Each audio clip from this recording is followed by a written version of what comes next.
बहुत बड़े वेदांती हो गए हैं राजस्थान में। उनकी पुस्तक है निर्भय विलास। निर्भय विलास में उन्होंने वेदांत की बातें लिखी हैं। उसका एक दोहा है बहुत बढ़िया। तीन अवस्था, जीव की तीन अवस्था है, जागृत, स्वप्न और सुषुप्ति। जागृत, स्वप्न और सुषुप्ति। इंद्रियर्थोपलब्धि जागरणम। इंद्रियों से जो विषयों को जानते हैं हम लोग, ये अवस्था जागरण कहलाती है।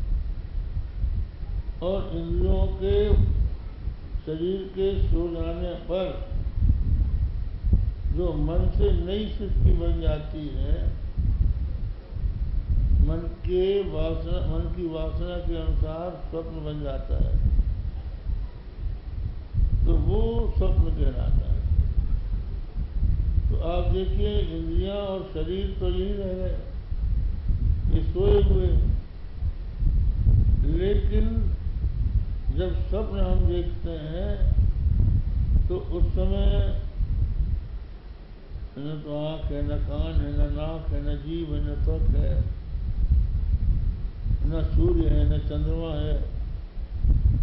कौन है जो स्वप्न देख रहा है?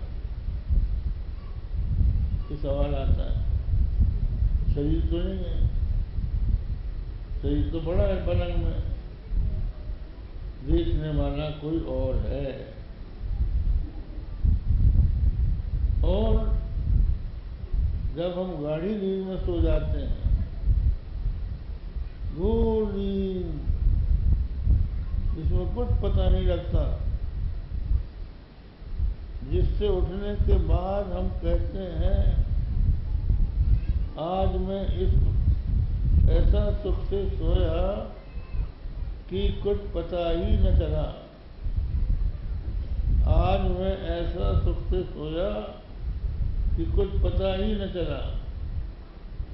तो ये बिना पते का पता किसको लग रहा है? कौन कह रहा है कि मैं ऐसा सोया कि मुझे पता न लगा?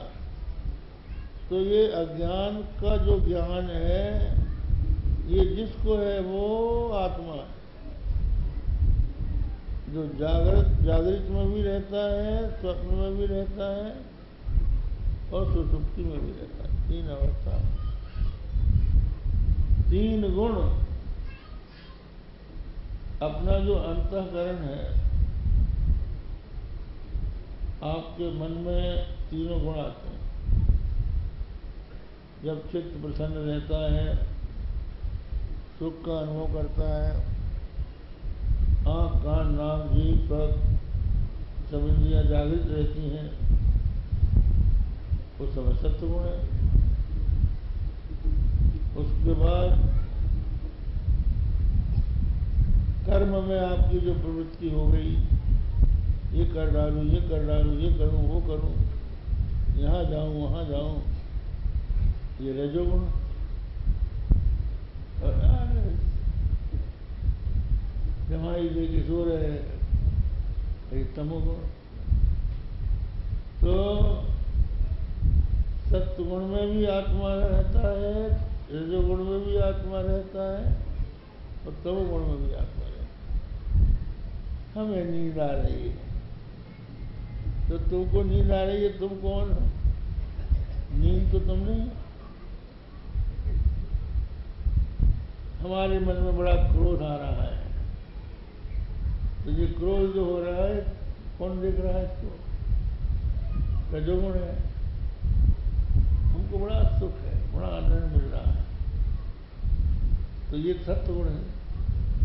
तो तीनों गुणों का जो दृष्टा है, तीन अवस्था, तीन गुण और पंचकोश। 5 कोश होते हैं। जैसे तलवार में म्यान में रहती है और एक कीड़ा होता है, कोसे का कीड़ा, जो अपने आस पास एक कोश घोंसा बना के उसके भीतर रहता है। इसी तरह से ये जो आत्मा है ये 5 कोशों के भीतर है। हमारा आपका जो शरीर है ये अन्नमय कोश है और 5 कर्मेंद्रियां और प्राण ये प्राणमय कोश है। 5 ज्ञानेंद्रियां और मन ये मनोमय कोश है और 5 इंद्रियां और बुद्धि ये विज्ञानमय कोश है और अज्ञान आनंदमय कोश। इन 5 को जो जानता है वो पंचकोशातीत, 5 कोशों से अतीत है। तो बड़ा सुंदर है। कल स्वामी जी हमको भागवत सुना रहे थे। इन्होंने बताया कि भगवान श्री कृष्ण जब द्वारका गए तो सब द्वारकावासी प्रसन्न हो गए। उन्होंने खूब स्वागत किया उनका। उसके पश्चात जब अपनी पटरानियों के यहाँ गए, 16,008 पटरानियाँ थी। भगवान श्री कृष्ण को देखते ही उठ खड़ी हुई। उत्तर सुरारा सहसा सन्यासयात। एकाएक भगवान श्री कृष्ण को देखकर उत्तस्थु उठ खड़ी हुई। कहाँ से उठी? आसनात, जिस आसन में बैठी थी उससे उठ गई। और आशयात, आशयात अभी उत्तस्थु। आशय माने पंचकोश, पंचकोश से भी हो गया और फिर मिली ये पंचकोश। ऐसे आप देखिए रामचरितमानस में, रामचरितमानस में भरत जी भगवान श्री राम से मिलने जाते हैं और भगवान श्री रामचंद्र जी लेटे हुए हैं और लक्ष्मण जी उनकी सेवा कर रहे हैं।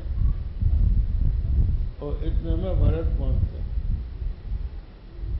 और भरत भगवान को साष्टांग प्रणाम करते हैं। तो लक्ष्मण जी देखकर भगवान से कहते हैं, प्रभु भरत प्रणाम करत रघुनाथा। भरत जी प्रणाम कर रहे हैं। तो भगवान उठे राम सुन प्रेम अधीरा, कहूँ पट कहूँ निशंग धनु तीरा। उठे राम, भगवान उठे, इतने अधीर होकर भरत से मिलने के लिए चले।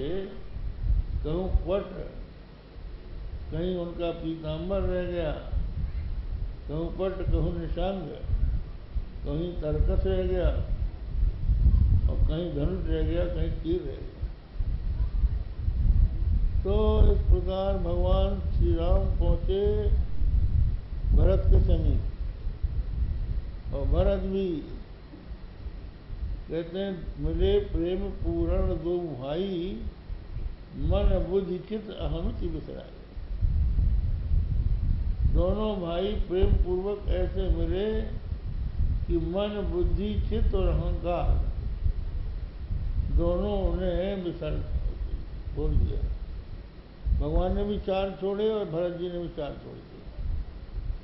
मन बुद्धि चित्त अहंकार ये 4 भरत जी ने छोड़े और भगवान ने कहूँ पट कहूँ निशंग धनु तीरा ये 4 उन्होंने छोड़े और दोनों उपाधियों का त्याग करके निरुपाधिक चैतन्य के रूप में एक हो गए। ये भरत और राम का मिलन है। तो